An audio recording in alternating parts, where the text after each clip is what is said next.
Welcome back. Welcome back. Happy Tuesday. It's the Richie Hicks Jr. Sports Podcast, and I am your host, Richie. It is the Super Wild Card Weekend rundown. Starting it up in the AFC, we're going to take it to Western New York.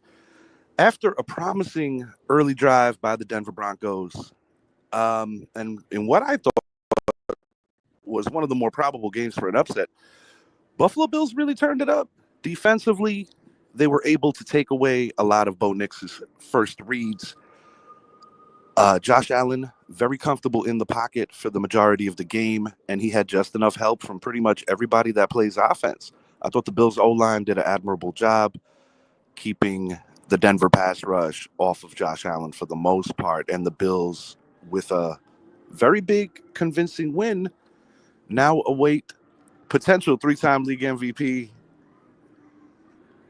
Lamar Jackson and the Baltimore Ravens. The Ravens, big victory over their forever rivals, the Pittsburgh Steelers. And quite frankly, it never really looked like a competitive game. The big theme of the weekend into Monday, with the exception of the Tampa game, was that most games were handled, pretty convincingly. But the Ravens, Derrick Henry, monster game.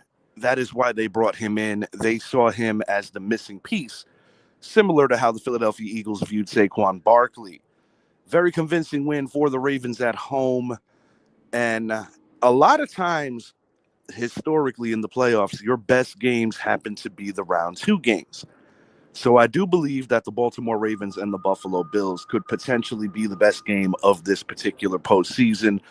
Two MVP candidates, however you cut it, likely one and two. I do think Lamar has the edge in terms of statistical value.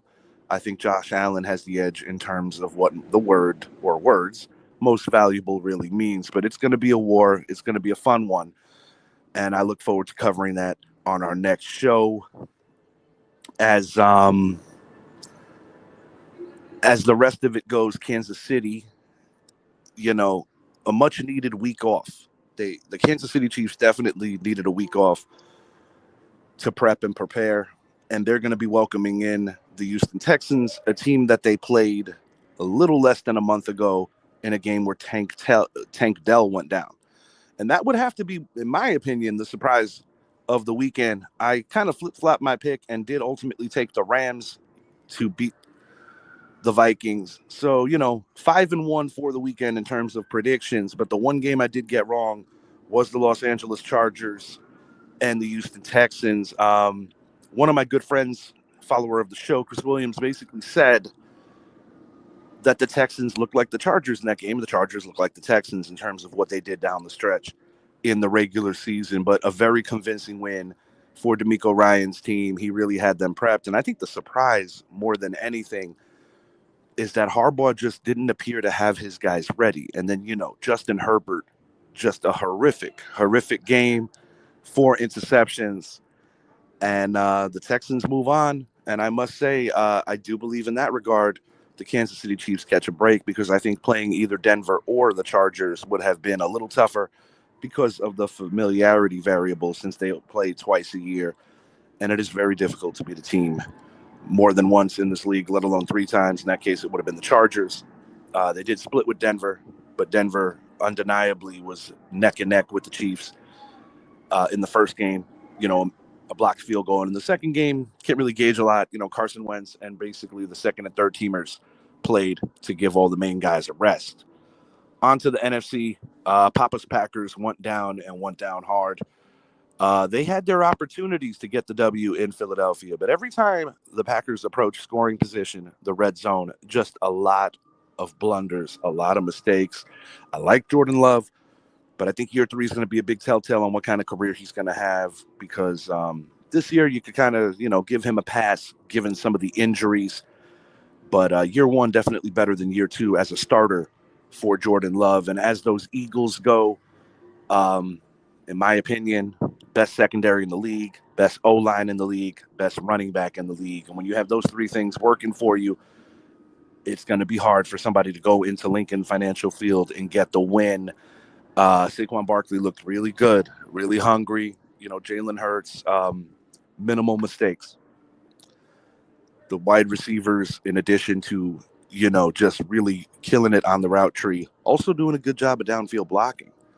In defeat, I thought that Josh Jacobs gave a valiant effort, but the Packers just didn't have enough. I feel that going down the stretch, Green Bay was running out of juice, and it didn't look as even as the game in Brazil week 1 that ushered in the NFL season.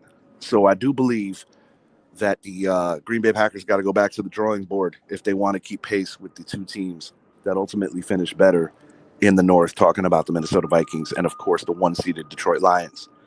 And the heartbreak continues in Minnesota. Another crushing defeat after a phenomenal season. A couple of years ago, they win 13 games, lose at home to the New York Football Giants. This year, they win 14 games.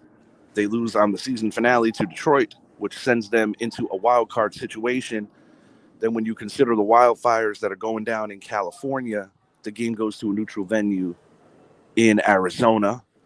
And the Rams just look like a team that was determined. You got to give a lot of credit to Sean McVay, a lot of credit to the former Super Bowl MVP Matthew Stafford. And nobody's really mentioning this because of your big heavy hitters like the Phillies and the Detroits. But the God's honest truth is the Los Angeles Rams defense has just really been stepping it up and taking it to another level for the better part of 6 to 7 weeks. And that's why they are where they are. Braden Fisk got at FSU, the rookie, just really having an awesome year. And mind you, this is a team that was coming together after losing Hall of Famer Aaron Donald to retirement. And this is a team that looks confident. This is a team that has been there before. And this is a team that is going to be very difficult for anybody to knock out. And the team that they're looking at right now is the Philadelphia Eagles. I do believe that the Rams actually have a puncher's chance to win this game because they run the ball at a high efficiency level, and they have two really terrific receivers in Kupp and Nacua. Now, of course, the Eagles, in my opinion, as I already stated, have the best secondary in the NFL, but it's going to be a star-studded game. And I think week 2 of these playoffs, you're going to see a lot more better games.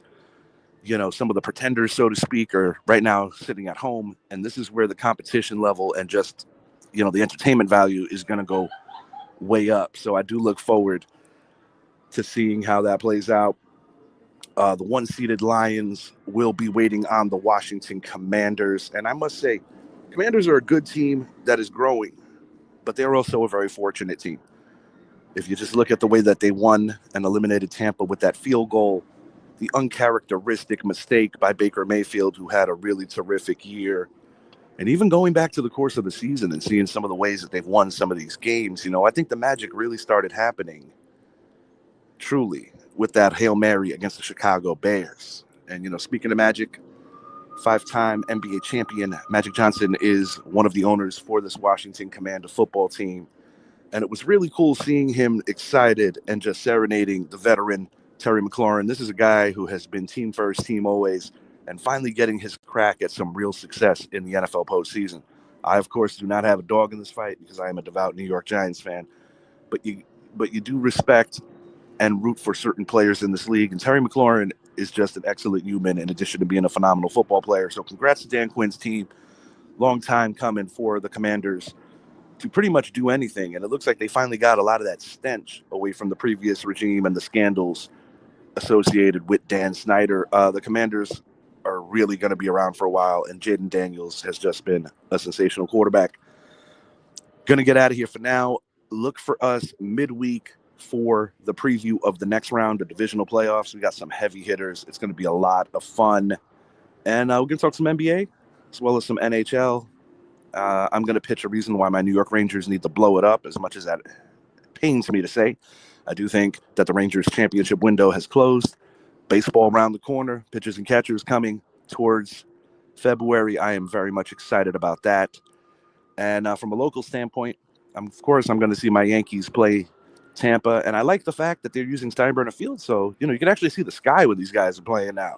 The Trop, while temperature controlled, which is cool for Florida, is a bit of an eyesore. And that's putting it, lightly.